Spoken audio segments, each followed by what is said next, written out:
नमस्कार मंडळी, चला पाहूया मजेशीर जोक्स. गणेश, काय झालं? का रडत आहेस? पिंटू, हत्ती मेला. गणेश, तो तुझा पाळीव हत्ती होता का? पिंटू, नाही. गणेश, मग तू का रडत आहेस? पिंटू, कारण मला त्याच्यासाठी कब्र खोदायचे काम दिले आहे.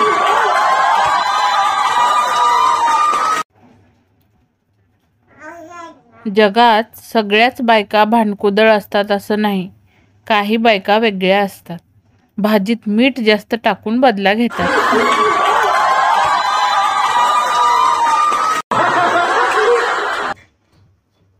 चिंटू, दुनिया में 2 तरह के नेटवर्क ही सबसे तेज है. पिंटू, कौन कौन से? चिंटू, एक ईमेल और दूसरा फीमेल. 1 मिनट में इधर की बात उधर.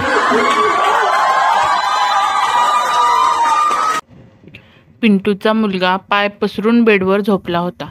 पिंटू, उठ रे. गुल्लू, काय झालं पप्पा? पिंटू, शाळेत का नाही गेलास?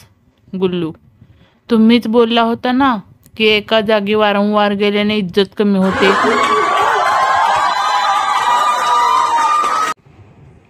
बंटू, माझ्याकडे गाडी आहे, बंगला आहे, पैसे आहे. तुझ्याकडे काय आहे? चिंटू, माझ्याकडे अनलिमिटेड वायफाय आहे.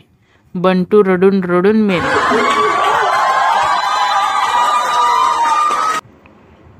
शिक्षक, मुलांनो, आता कसून तयारीला लागा. तुमच्या प्रश्नपत्रिका छापखान्यात रवानाही झाल्या आहेत. आता शेवटच्या काही शंका असतील तर विचारा. विद्यार्थी, सर, एकच शंका आहे. प्रश्नपत्रिका कुठल्या छापखान्यात दिल्या आहेत?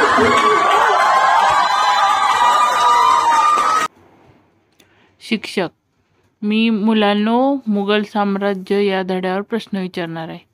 राजू, तू सांग, मुघल साम्राज्य कुठून कुठपर्यंत होते?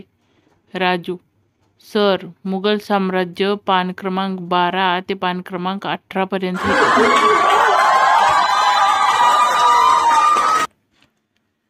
शिक्षक, पप्पू, सांग बरं. समजा तुझ्या वडिलांजवळ 200 रुपये आहेत. त्यातून त्यांनी 100 रुपये आईला दिले, तर त्यांच्याजवळ किती रुपये राहतील? पप्पू, काहीच नाही, कारण उरलेले 100 रुपये देखील आई वडिलांकडून काढून घेईल.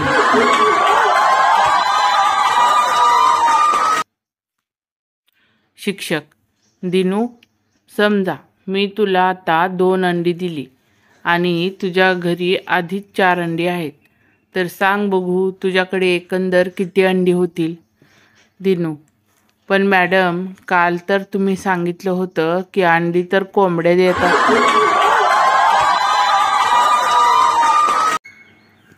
शिक्षक मुलांना सांगत होते, मुलांनो, जर कुणी बुडत असेल तर त्याचे केस पकडून त्याला बाहेर काढायला हवं. हे तत्त्व एकदा तुम्हाला समजलं की तुम्ही कुणालाही वाचवू शकतात. सर, ती सगळ्याच माणसांना वाचविता येणार नाही.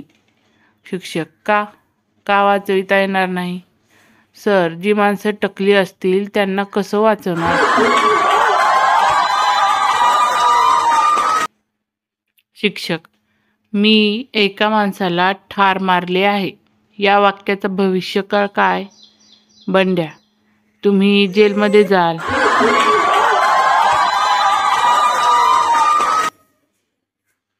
शिक्षक, भारतामध्ये प्रत्येक 10 सेकंदाला स्त्री एका मुलाला जन्म देते. सूरज, सर, आपण त्या स्त्रीला शोधून हे थांबवायला हवे, नाहीतर किती गर्दी होईल देशात. मला लहानपणापासूनच लोकांना मदत करायला आवडतं.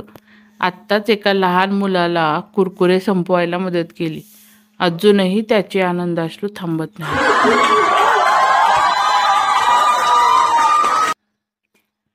पत्नी, तुमचं माझ्यावर किती प्रेम आहे? पती, तू किती भोळी आहेस ग. माझ्या डोळ्यात पाहून तुला माझं मन वाचता येत नाही का? पत्नी, मी कशी वाचणार? तुम्हाला तर माहिती आहे ना मला वाचता येत नाही म्हणून.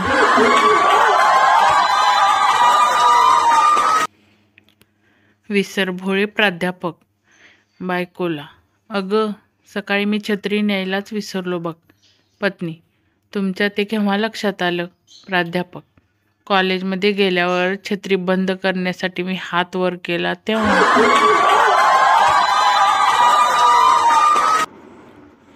विनीत आईकडे रडत रडत आला आणि म्हणाला, आई, संजयने माझी पाठी फोडली. कशी फोडली? थांब, बघतेच मी त्या संजयला. मी त्याच्या डोक्यावर पाटी आपटली आणि त्याचं डोकं फुटण्याऐवजी माझीच पाटी फुटली. विद्यार्थी, गुरुजी, तुम्ही आम्हाला असं रोज रोज का हो मारता? गुरुजी, माझं तुमच्यावर खूप खूप प्रेम आहे म्हणून. विद्यार्थी, गुरुजी, आमचंही तुमच्यावर खूप प्रेम आहे, पण त्याचं आम्ही असं प्रदर्शन करत नाही.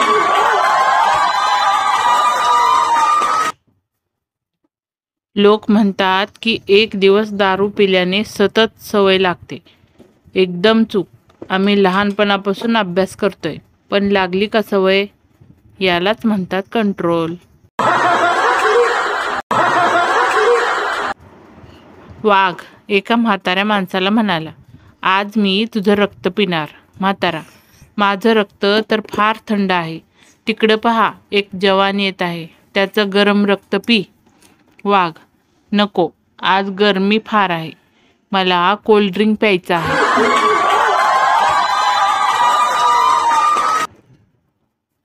घाम येईपर्यंत कूलरमध्ये पाणी भरलं आणि चालू करायच्या वेळेस लाईट गेली. यालाच म्हणतात पालथं नशीब.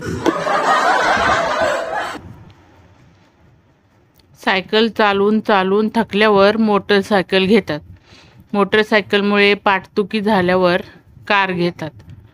कार चालवून पोट सुटल्यावर पुन्हा सायकल चालवतात. यालाच म्हणतात रिसायकलिंग.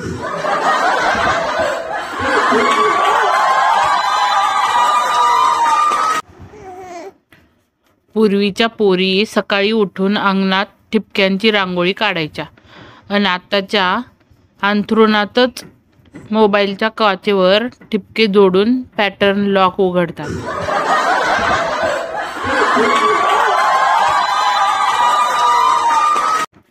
तर मंडळी, कसे वाटले तुम्हाला हे भन्नाट विनोद हे नक्की कमेंट करून सांगा.